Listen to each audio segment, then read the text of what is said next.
He hated it. Said he wanted this stone.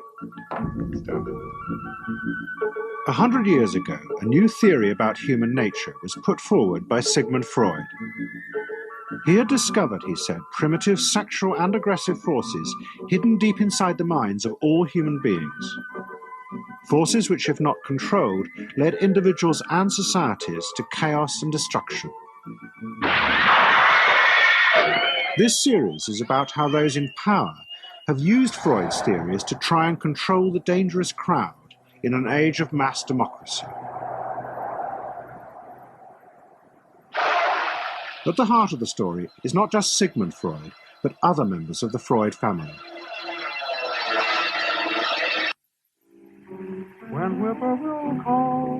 This episode is about Freud's American nephew, Edward Bernays.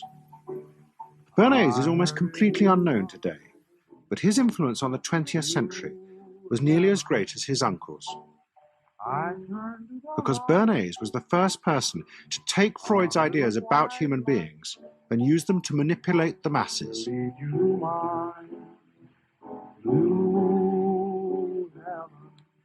He showed American corporations for the first time how they could make people want things they didn't need by linking mass-produced goods to their unconscious desires. Out of this would come a new political idea of how to control the masses. By satisfying people's inner selfish desires, one made them happy and thus docile. It was the start of the all-consuming self, which has come to dominate our world today.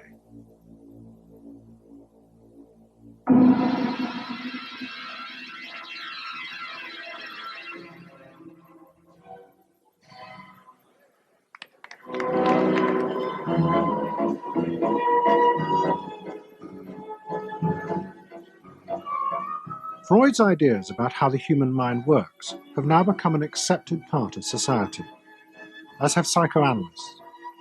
Every year, the psychotherapist's ball is held in a grand palace in Vienna.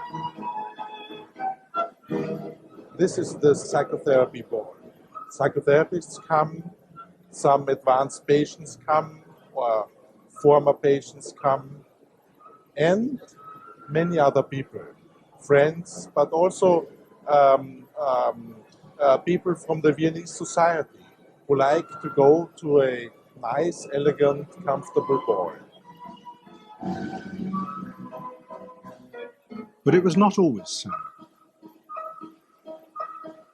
100 years ago, Freud's ideas were hated by Viennese society. At that time, Vienna was the centre of a vast empire ruling Central Europe. And to the powerful nobility of the Habsburg court, Freud's ideas were not only embarrassing, but the very idea of examining and analysing one's inner feelings was a threat to their absolute control. You see, at that time, these people had the power. And of course, you just were not allowed to show your bloody feelings. I mean, you just couldn't. You know, I mean, you couldn't, if you were unhappy. Can you imagine, for instance, you sit somewhere in the country in a castle, you are deeply unhappy, you are a woman. You couldn't go to your maid and cry on her shoulders, or you couldn't go into the village and complain, you know, about your feelings. I mean, you couldn't, it was like selling yourself to somebody. You just couldn't, you know, because they had to respect you. Now, of course, Freud, you see, put that thought very much into question, because you see, to examine yourself, you would have to put a lot of other things into question, your society, everything what surrounds you. And that wasn't a good thing at that time. Why not? Because your self-created empire, to a certain extent, would have fallen into bits much earlier already. But what frightened the rulers of the empire even more was Freud's idea that hidden inside all human beings were dangerous instinctual drives. Freud had devised a method he called psychoanalysis. By analysing dreams and free association, he had unearthed, he said, powerful sexual and aggressive forces, which were the remnants of our animal past. Feelings we repressed because they were too dangerous.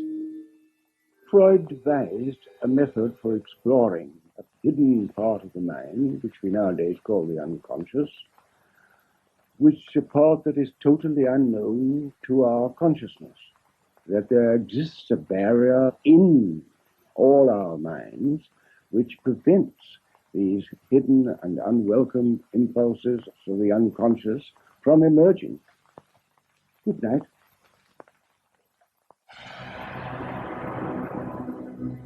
In 1914, the Austro-Hungarian Empire led Europe into war. As the horror mounted, Freud saw it as terrible evidence of the truth of his findings. The saddest thing, he wrote, is that this is exactly the way we should have expected people to behave, from our knowledge of psychoanalysis. Governments had unleashed the primitive forces in human beings, and no one seemed to know how to stop them.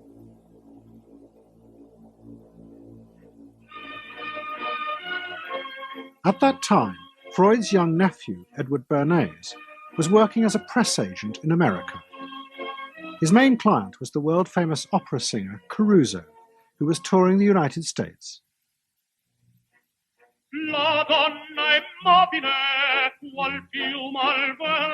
Bernays' parents had emigrated to America 20 years before, but he kept in touch with his uncle and joined him for holidays in the Alps. But Bernays was now about to return to Europe for a very different reason. On the night that Caruso opened in Toledo, Ohio, America announced it was entering the war against Germany and Austria. As a part of the war effort, the US government set up a Committee on Public Information, and Bernays was employed to promote America's war aims in the press. The president, Woodrow Wilson, had announced that the United States would fight not to restore the old empires, but to bring democracy to all of Europe. And Bernays proved extremely skillful in promoting this idea, both at home and abroad.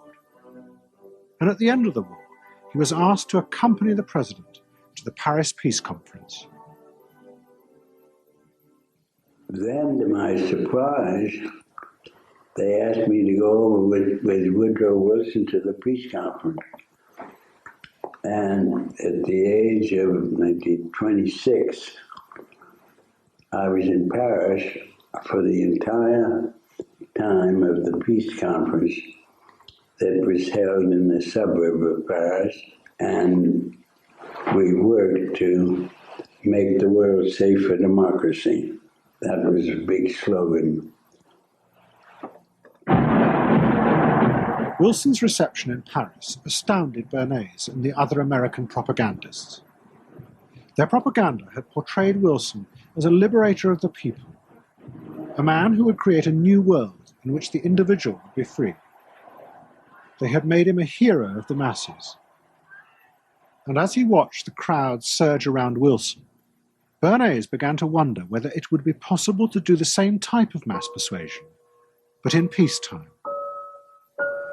When I came back to the United States, I decided that if you could use propaganda for war, you could certainly use it for peace.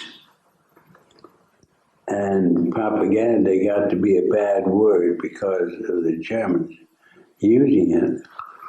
So what I did was to try to find some other words. So we found the word Council on Public Relations.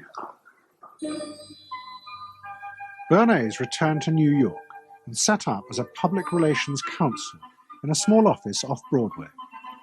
It was the first time the term had ever been used.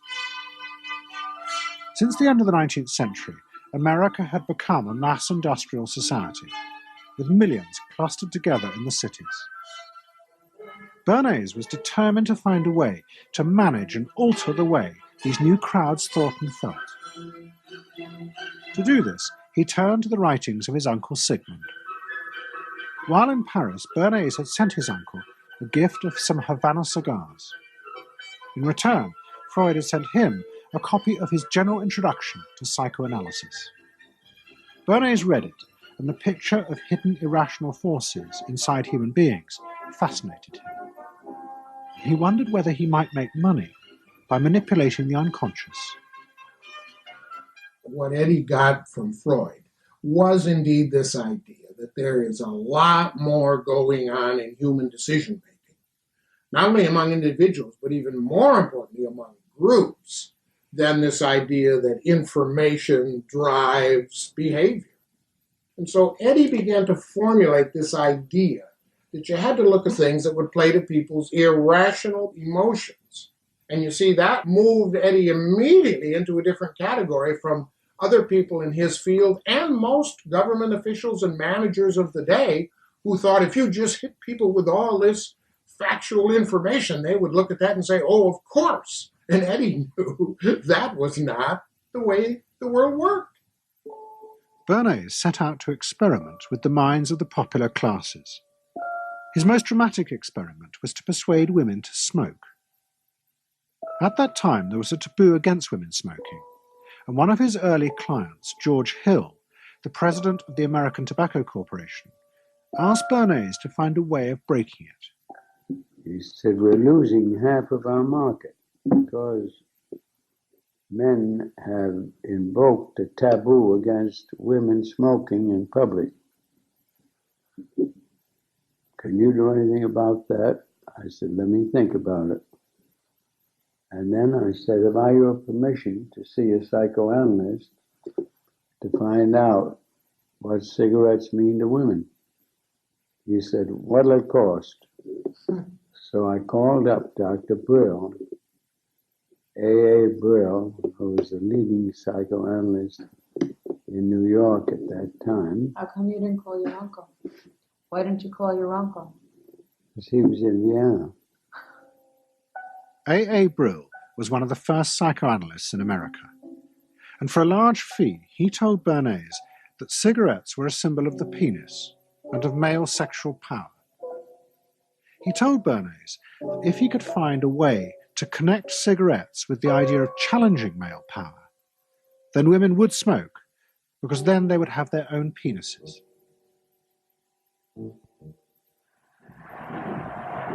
Every year, New York held an Easter Day parade to which thousands came, and Bernays decided to stage an event there. He persuaded a group of rich debutantes to hide cigarettes under their clothes. Then they should join the parade, and at a given signal from him, they were to light up the cigarettes dramatically. Bernays then informed the press that he had heard that a group of suffragettes were preparing to protest by lighting up what they called torches of freedom. He knew this would be an outcry, and he knew that all of the photographers would be there to capture this moment. And so he was ready with a phrase, which was torches of freedom. And so here you have a symbol, women, young women, debutantes, smoking a cigarette in public with a phrase that means anybody who believes in this kind of equality pretty much has to support them in the ensuing debate about this, because torches of freedom. I mean, what's on all American coins? It's liberty. She's holding up the torch, you see? And so all of this is there together. There's emotion, there's memory, there's a rational phrase, even though it's using a lot of emotional elements. It's a phrase that works in a rational sense. All of this is together. And so the next day, this was not just in all of the New York papers, it was across the United States and around the world. And from that point forward, the sale of cigarettes to women began to rise. He had made them socially acceptable with a single symbolic act. What Bernays had created was the idea that if a woman smoked, it made her more powerful and independent, an idea that still persists today. Embrace me, my sweet embrace. It made him realize that it was possible to persuade people to behave irrationally if you link products to their emotional desires and feelings. The idea that smoking actually made women freer was completely irrational, but it made them feel more independent. It meant that irrelevant objects could become powerful emotional symbols of how you wanted to be seen by others. Eddie Bernays saw the way to sell product was not to sell it to your intellect, that you ought to buy an automobile, but that you will feel better about it if you have this automobile. I think he originated that idea, that they weren't just purchasing something, but they were engaging themselves emotionally or personally in the product or service. That it's not, you think you need a new piece of clothing, but you'll feel better with the piece of clothing. That was his contribution in a very real sense. We see it all over the place today, but I think he originated the idea of the emotional connect to a product or service. What Bernays was doing fascinated America's corporations. They had come out of the war rich and powerful, but they had a growing worry. The system of mass production had flourished during the war, and now millions of goods were pouring off production lines. What they were frightened of was the danger of overproduction, that there would come a point when people had enough goods and would simply stop buying. Up until that point, the majority of products were still sold to the masses on the basis of need. While the rich had long been used to luxury goods, for the millions of working-class Americans, most products were still advertised as necessities. Goods like shoes, stockings, even cars were promoted in functional terms for their durability. The aim of the advertisements was simply to show people the product's practical virtues, nothing more.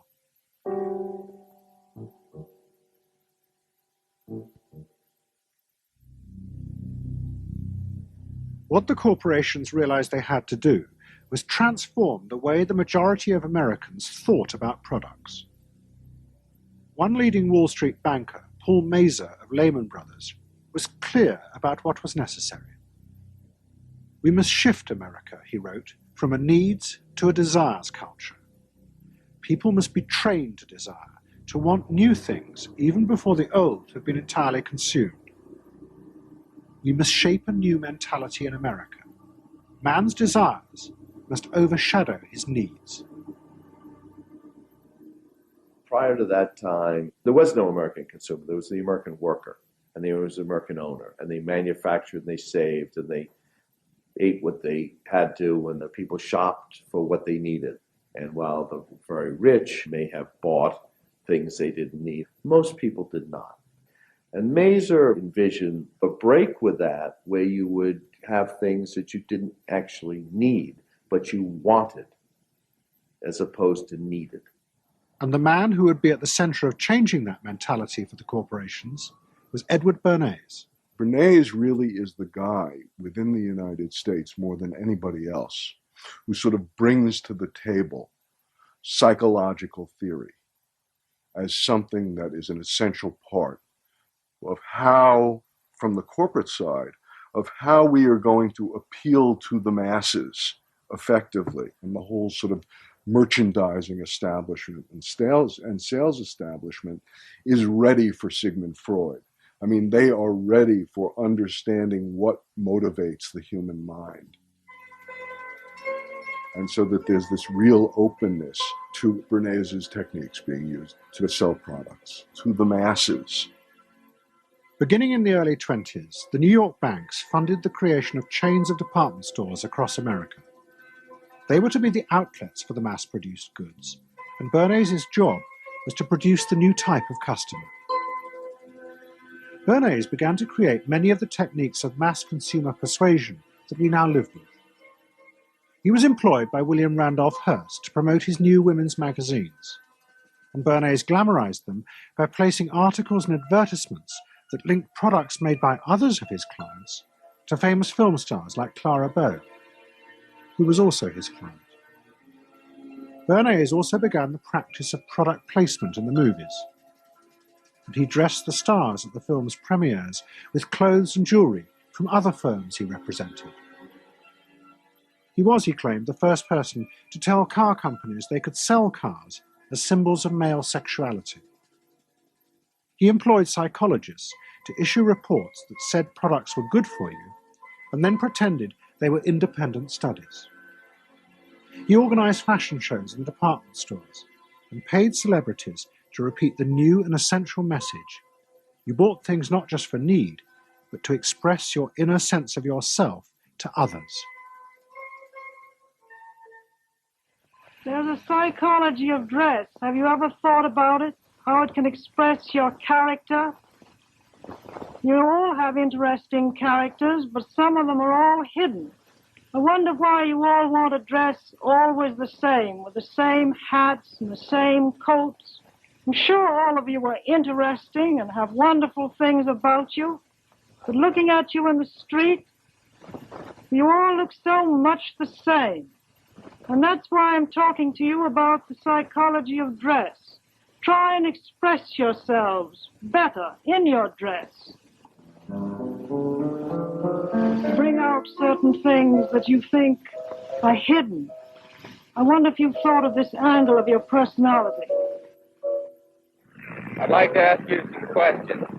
Why do you like short skirts? Oh, because there's more to see. More to see, eh? What good does that do you? Makes you more handsome. It makes you more attractive. Does? In 1927, an American journalist wrote, "A change has come over our democracy. It is called consumptionism. The American citizen's first importance to his country is now no longer that of citizen, but that of consumer." The growing wave of consumerism helped in turn to create a stock market boom. And yet again, Edward Bernays became involved, promoting the novel idea that ordinary people should buy shares, borrowing money from banks he also represented. And yet again, millions followed his advice. He was uniquely knowledgeable about how people in large numbers are going to react to products and ideas and so on. But in political terms, if he were to go out, so I can't imagine that he could get 3 people to stand and listen. Wasn't particularly articulate, was a kind of funny looking, and didn't have any sense of reaching out for people one-on-one. None at all. He didn't think about people in groups of one, thought about people in groups of thousands. So I would have nothing to do with it. Hello? Bernays soon became famous as the man who understood the mind of the crowd. And in 1924, the president contacted him.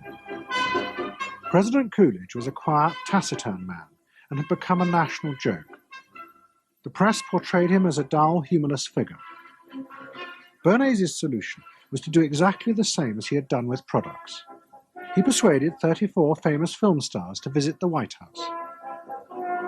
And for the first time, politics became involved with public relations. And I lined up these 34 people, and I'd say, "What's your name?" He'd say, "Al Jolson." I'd say, "Mr. President, Al Jolson." Next day, every newspaper in the United States had a front page story. President Coolidge entertains actors at White House. And the Times had a headline which said, "President nearly laughed." And everybody was happy. But while Bernays became rich and powerful in America, in Vienna his uncle was facing disaster.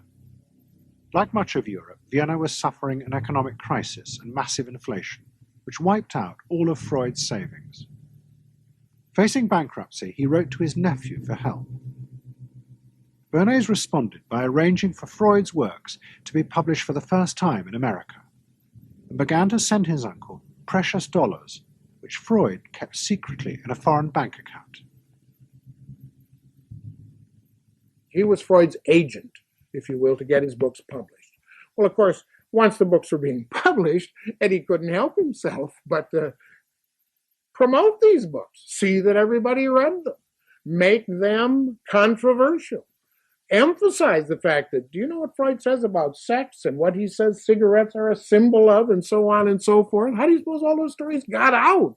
Certainly the academics weren't spreading these around the country. Eddie Bernays was. Then, when Freud became accepted, well then, of course, to go to a client and say, well, Uncle Siggy, see, then that had some cachet. But notice there, first Eddie created Uncle Siggy in the U.S., made him acceptable, secondly, and thirdly, then capitalized on Uncle Siggy. Typical Bernays performance. Bernays also suggested that Freud promote himself in the United States. He proposed his uncle write an article for Cosmopolitan, a magazine that Bernays represented, entitled A Woman's Mental Place in the Home. Freud was furious. Such an idea, he said, was unthinkable. It was vulgar, and anyway, he hated America. Freud was now becoming increasingly pessimistic about human beings. In the mid-20s, he retreated in the summers to the Alps, sometimes staying in an old hotel, the Pension Moritz in Berchtesgaden. It is now a ruin. Freud began to write about group behavior, about how easily the unconscious aggressive forces in human beings could be triggered when they were in crowds. Freud believed he had underestimated the aggressive instincts in human beings. They were far more dangerous than he had originally thought. After World War I, Freud was basically a pessimist. He felt that man is an impossible creature, a very, very sadistic and bad species, and did not believe that man can be improved. Man is a ferocious animal, the most ferocious animal that exists. They enjoy torturing and killing, and he didn't like man. The publication of Freud's works in America had an extraordinary effect on journalists and intellectuals in the 1920s. What fascinated and frightened them was the picture Freud painted of submerged, dangerous forces lurking just under the surface of modern society. Forces that could erupt easily to produce the frenzied mob which had the power to destroy even governments. It was this they believed had happened in Russia. To many, this meant that one of the guiding principles of mass democracy was wrong. The belief that human beings could be trusted to make decisions on a rational basis. The leading political writer, Walter Lippmann, argued that if human beings were in reality driven by unconscious, irrational forces, then it was necessary to rethink democracy. What was needed was a new elite who could manage what he called the bewildered herd. This would be done through psychological techniques that would control the unconscious feelings of the masses. So here you have Walter Lippmann, probably the most influential political thinker in the United States, who is essentially saying that the basic mechanism of the mass mind is unreason, is irrationality, is animality. He believes that the mob in the street, which is how he sees ordinary people, are people who are driven not by their minds but by their spinal cords. The notion of kind of animal drives, unconscious instinctual drives lurking beneath the surface of civilization.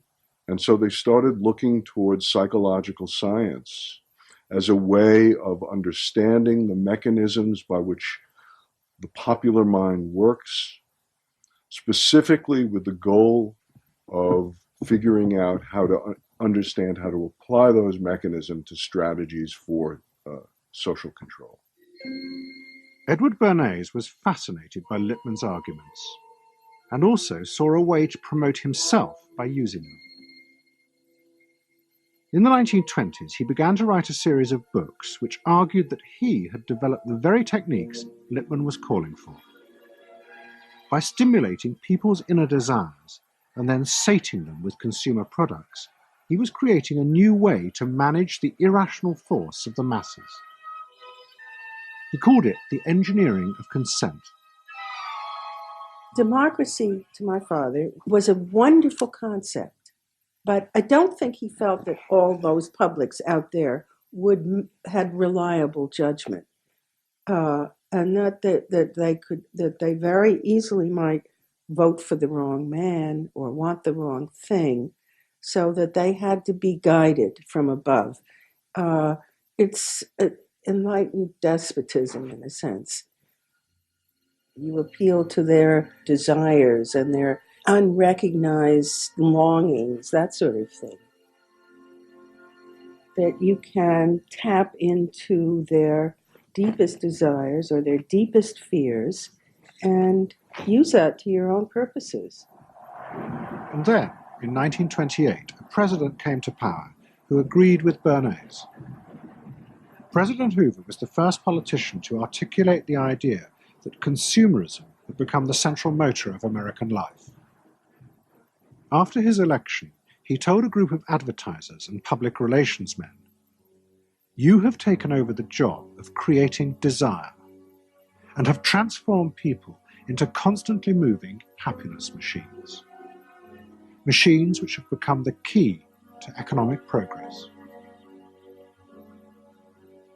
What was beginning to emerge in the 1920s was a new idea of how to run mass democracy. At its heart was the consuming self, which not only made the economy work, but was happy and docile, and so created a stable society. Both Bernays and Lippmann's concept of managing the masses takes the idea of democracy and it turns it into a palliative. It turns it into giving people some kind of feel-good medication that will respond to an immediate pain or an immediate yearning, but will not alter the objective circumstances one iota. I mean, democracy really, the idea of democracy at its heart was about changing the relations of power that had governed the world for so long. And Bernays' concept of democracy was one of maintaining the relations of power, even if it meant that one needed to sort of stimulate the psychological lives of the public. And in fact, in his mind, that was what was necessary. That if you can keep stimulating the irrational self, then leadership can basically go on doing what it wants to do. Bernays now became one of the central figures in a business elite that dominated American society and politics in the 1920s. He also became extremely rich and lived in a suite of rooms in one of New York's most expensive hotels, where he gave frequent parties. Oh my goodness. He had a home in the corner suite of the Sherry Netherland Hotel. And here's this wonderful suite with all these windows looking out on Central Park and across at the plaza and on the square. And he would use this place to hold a soiree. The mayor would come. All the media leaders would come, the political leaders, the business leaders, the people in the arts. I mean, it was a who's who. People wanted to know Eddie Bernays because, you know, he himself became a sort of a famous man, a sort of a magician who could make these things happen. He knows everybody. He knows the mayor and he knows the senator, and he calls politicians on the telephone, as if he did get literally a high or a bang out of doing what he did. And that's fine, but it can be a little hard on the people around you, especially when you make other people feel stupid. People who worked for him were stupid, children were stupid, and if people did things in a way that he wouldn't have done them, they were stupid. It was a word that he used over and over and over, dope and stupid. And the masses? They were stupid.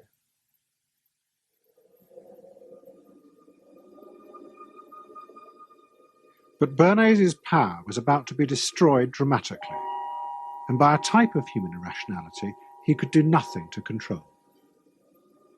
At the end of October 1929, Bernays organised a huge national event to celebrate the 50th anniversary of the invention of the light bulb. President Hoover, the leaders of major corporations, and bankers like John D. Rockefeller were all summoned by Bernays to celebrate the power of American business. But even as they gathered, news came through that shares on the New York Stock Exchange were beginning to fall catastrophically.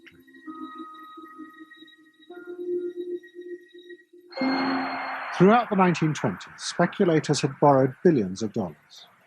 The banks had promoted the idea that this was a new era where market crashes were a thing of the past. But they were wrong. What was about to happen was the biggest stock market crash in history. Investors had panicked and begun to sell in a blind, relentless fury that no reassurance by bankers or politicians could halt. And on the 29th of October 1929, the market collapsed.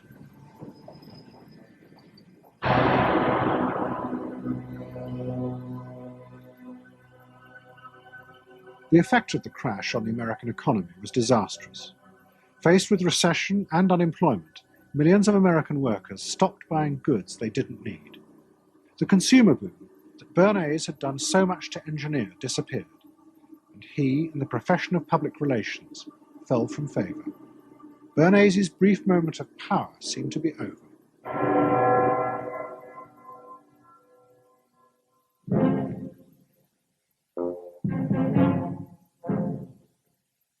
The effect of the Wall Street crash on Europe was also catastrophic. It intensified the growing economic and political crisis in the new democracies. In both Germany and Austria, there were violent street battles between the armed wings of different political parties.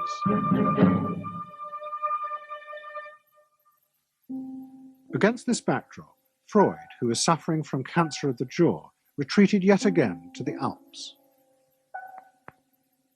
He wrote a book called Civilization and Its Discontents. It was a powerful attack on the idea that civilization was an expression of human progress. Instead, Freud argued, civilization had actually been constructed to control the dangerous animal forces inside human beings. What was implicit in Freud's argument was that the ideal of individual freedom, which was at the heart of democracy, was impossible. Human beings could never be allowed to truly express themselves because it was too dangerous. They must always be controlled and would thus always be discontent.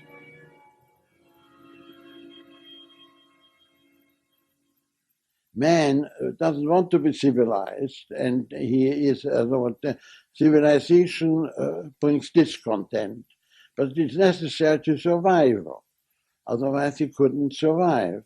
So he must be discontent, because this would be the only way to keep him within limits. But what did Freud think about the idea of the equality of man? He didn't believe in it.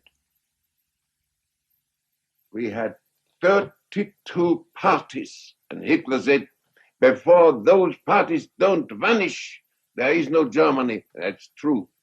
You can't have 32 parties. And so they felt this one person will put an end to this comedy. Freud was not alone in his pessimism. Politicians like Adolf Hitler emerged from a growing despair in the 1920s about democracy. The Nazis were convinced that democracy was dangerous because it unleashed a selfish individualism, but didn't have the means to control it. Hitler's party, the National Socialists, stood in elections, promising in their propaganda that they would abandon democracy because of the chaos and unemployment it led to. Die Parteien versprachen den Himmel auf Erden.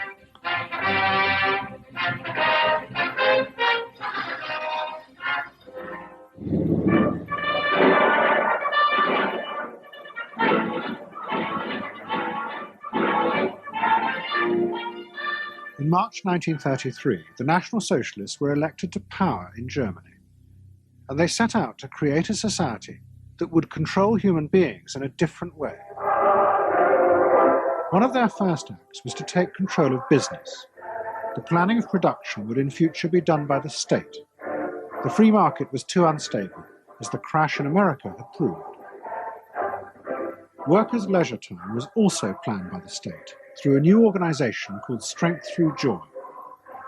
One of its mottos was service, not self.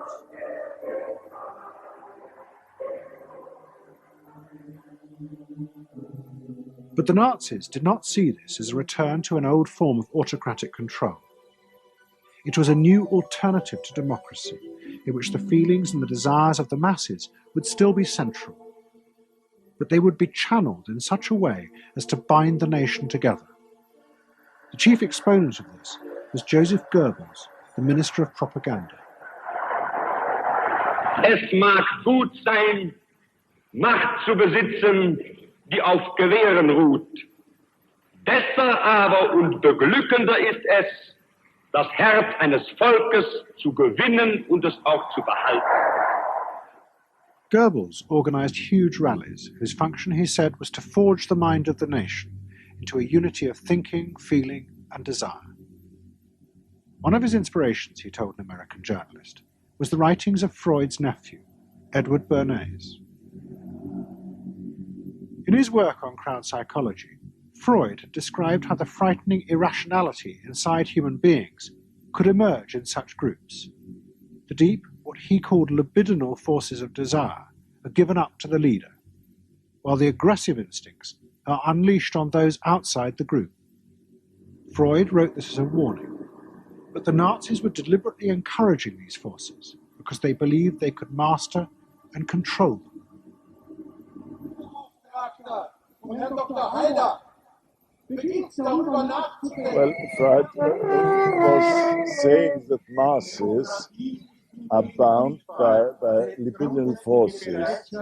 They love each other and delegate their ideas and their feelings to the chap on top.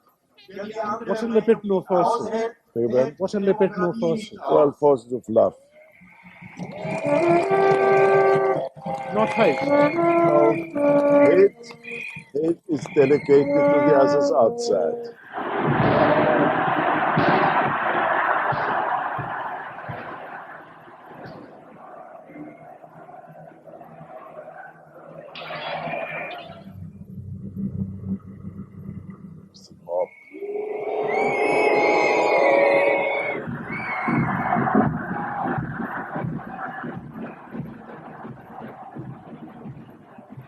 I could see from afar, looking up Wilhelmstraße towards Unter den Linden, how those 100,000 of people, when they passed Hitler, they just became completely delirious. They began to shout these cries I will never get out of my ears. Heil, Sieg, Heil. They demented. And here I got confirmation how those irrational forces, uncontrollable forces in Germany, in the Germans, had erupted, had broken out, were running wild, were departing, marching on.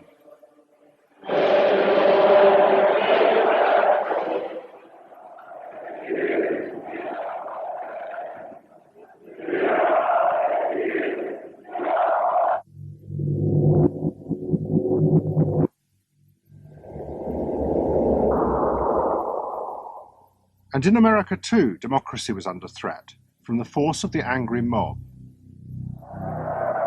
The effect of the stock market crash had been disastrous. There was growing violence as an angry population took out their frustration on the corporations who were seen to have caused this disaster. Then, in 1932, a new president was elected who was also going to use the power of the state to control the free market. But his aim was not to destroy democracy, but to strengthen it. And to do this, he was going to develop a new way of dealing with the masses. I am prepared, under my constitutional duty, to recommend the measures that a stricken nation in the midst of a stricken world may require. But in the event that the national emergency is still critical, I shall not evade the clear course of duty that will then confront me. I shall ask the Congress for the one remaining instrument to meet the crisis: broad executive power.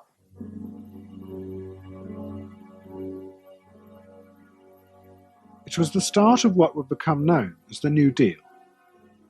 Roosevelt assembled a group of young technocrats and planners in Washington. He told them that their job was to plan and run giant new industrial projects for the good of the nation. Roosevelt was convinced that the stock market crash had shown that laissez-faire capitalism could no longer run modern industrial economies. It had become the job of government. Big business was horrified, but the New Deal attracted the admiration of the Nazis, especially Joseph Goebbels. Wir betrachten die wirtschaftliche Entwicklung in Amerika mit dem allergrößten positiven Interesse. Und wir sind dort der festen Überzeugung, dass Präsident Roosevelt und seine Berater auf dem richtigen Wege sind. Es handelt sich in der Tat um das größte wirtschaftliche und soziale Problem aller Zeiten. Die vielen Millionen Arbeitslosen, die ihre Plätze an den Maschinen und in den Kontoren verloren haben, wieder an ihre alten Arbeitsstellen zurückzuführen. Das kann nicht allein der privaten Initiative überlassen werden. Ausschlaggebend ist, dass die öffentliche Hand mit positiven Maßnahmen eingreift. But although Roosevelt, like the Nazis, was trying to organize society in a different way, unlike the Nazis, he believed that human beings were rational and could be trusted to take an active part in government. Roosevelt believed it was possible to explain his policies to ordinary Americans and take into account their opinions. To do this, he was helped by the new ideas of an American social scientist called George Gallup. Favorite reading of New Deal Washington, the survey of U.S. public opinion. From offices at Princeton, New Jersey, a famed statistician, Dr. George Gallup, tells Washington from week to week what the nation is thinking. And in New York, Fortune magazine's analyst, Elmo Roper, compiles for publication a continuous record of the nation's approval or disapproval of how the country is being run. Gallup and Roper rejected Bernays' view that human beings were at the mercy of unconscious forces and so needed to be controlled. Their system of opinion polling was based on the idea that people could be trusted to know what they wanted. They argued that one could measure and predict the opinions and behavior of the public if one asked strictly factual questions and avoided manipulating their emotions. Well, how about this one? Do you think Franklin D. Roosevelt's New Deal has been bad for the nation in general? No, that question's loaded. It automatically suggests an answer. Well, how about this? Is your present feeling toward President Roosevelt one of general approval or general disapproval? That's better. Prior to scientific polling, the view of many people was that you couldn't trust public opinion. It was irrational, that it was ill-informed, chaotic, unruly, and so forth. And so that opinion should be dismissed. But with scientific polling, I think it established very clearly that people are rational, that they do make good decisions, and this offers democracy a chance to be truly informed by the public, giving everybody a voice in the way the country is run. I know my father wouldn't necessarily say the voice of the public is the voice of God, but he did feel very much that the voice of the people is a rational voice and should be heard. What Roosevelt was doing was forging a new connection between the masses and politicians. No longer were they irrational consumers who were managed by sating their desires. Instead, they were sensible citizens who could take part in the governing of the country. In 1936, Roosevelt stood for re-election. He promised further control over big business. To the corporations, it was the beginning of a dictatorship.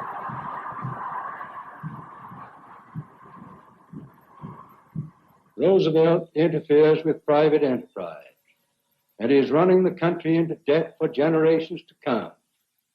The way to get recovery is to let business alone. But Roosevelt was triumphantly re-elected. It looks, my friends, like a real landslide this time.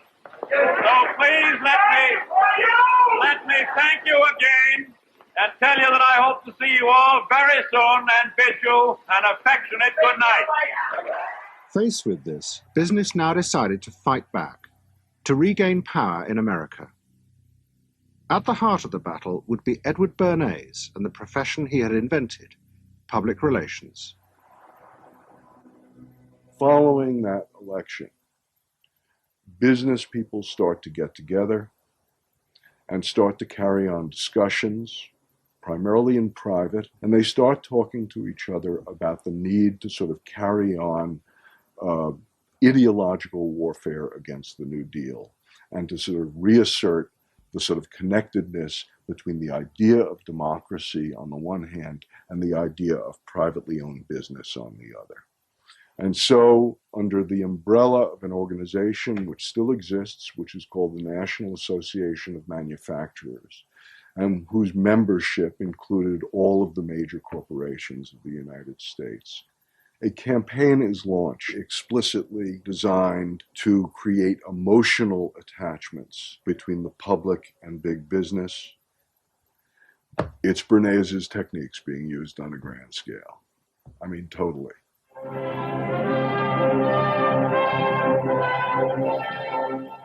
General Motors' Parade of Progress, traveling the high roads and byroads of America, bringing to millions of Americans in their own hometown the fascinating story behind modern industry, showing... The campaign set out to show dramatically that it was business, not politicians, who had created modern America. Better mode of living for all of us. Bernays was an advisor to General Motors, but he was no longer alone. The industry he had founded now flourished as hundreds of public relations advisors organized a vast campaign. They not only used advertisements and billboards, but managed to insinuate their message into the editorial pages of the newspapers. It became a bitter fight. In response to the campaign, the government made films that warned of the unscrupulous manipulation of the press by big business. And the central villain was the new figure of the public relations man. They tried to achieve their ends by working entirely behind the scenes, corrupting and deceiving the public. The aims of such groups may be either good or bad, so far as the public interest is concerned, but their methods are a grave danger to democratic institutions. The films also showed how the responsible citizen could monitor the press themselves. They could create a chart that analyzed the reporting for signs of hidden bias.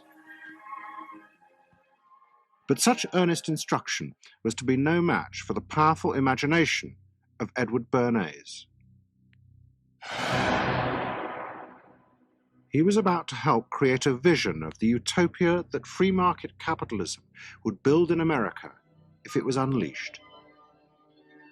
Somewhere over the rainbow, way In 1939, New York hosted the World's Fair. Edward Bernays was a central advisor. He insisted that the theme be the link between democracy and American business.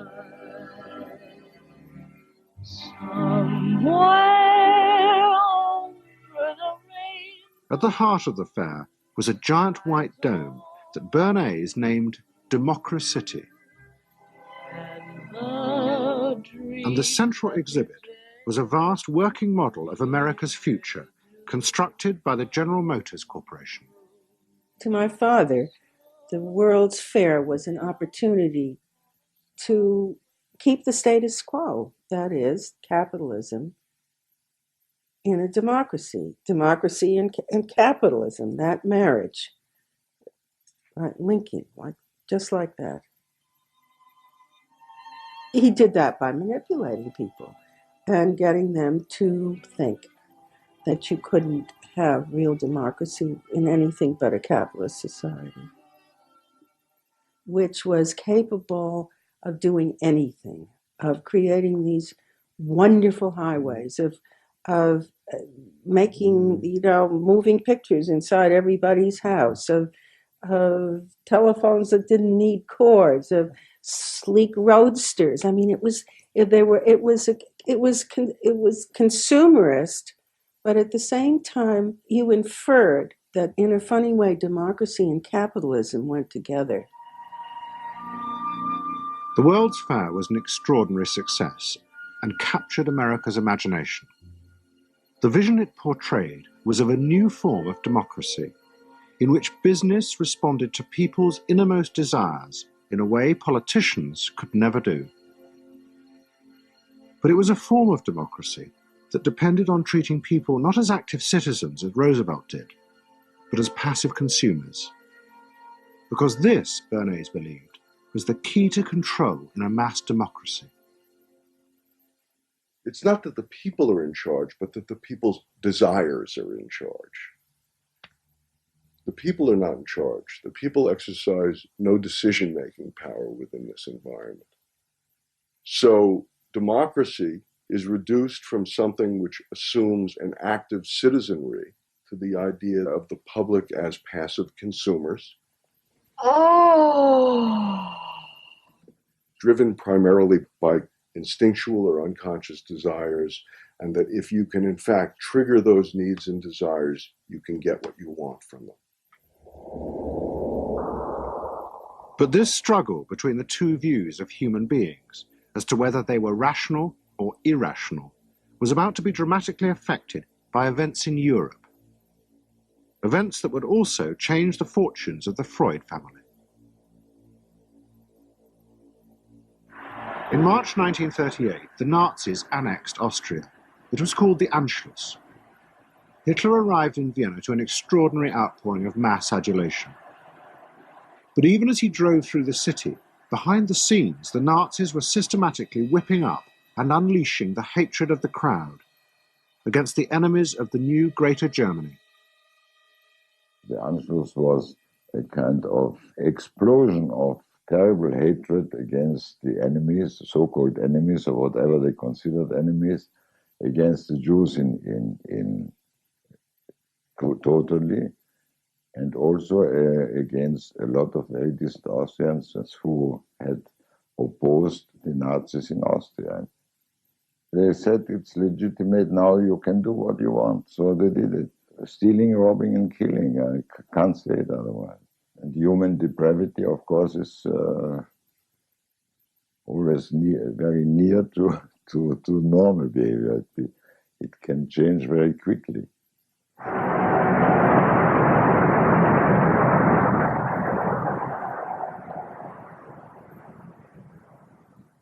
As the violence and assassinations raged in Vienna, Freud decided he had to leave. His aim was to go to Britain, but he knew that Britain, like many countries, was refusing entry to most Jewish refugees. But help came from the leading psychoanalyst in Britain, Ernest Jones. He was in the same ice skating club as the Home Secretary, Sir Samuel Hoare, and Jones persuaded Hoare to issue Freud a British work permit. And in May 1938, Freud, his daughter Anna, and other members of his family set off for London.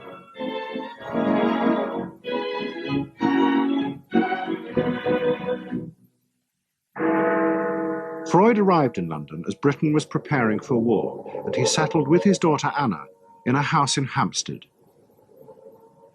But Freud's cancer was now far advanced, and in September 1939, just 3 weeks after the outbreak of war, he died.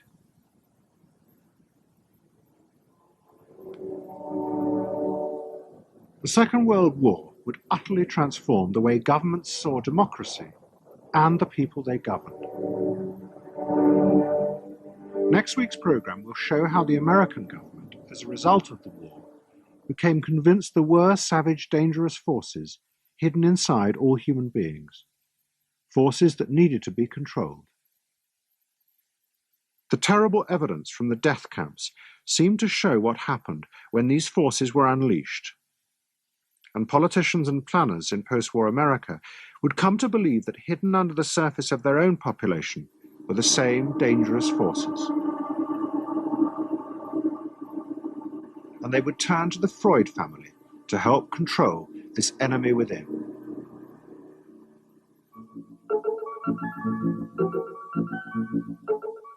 ever adaptable, Edward Bernays would work not just for the American government, but the CIA. And Sigmund Freud's daughter, Anna, would also become powerful in the United States, because she believed that people could be taught to control the irrational forces within them. Out of this would come vast government programs to manage the inner psychological life of the masses.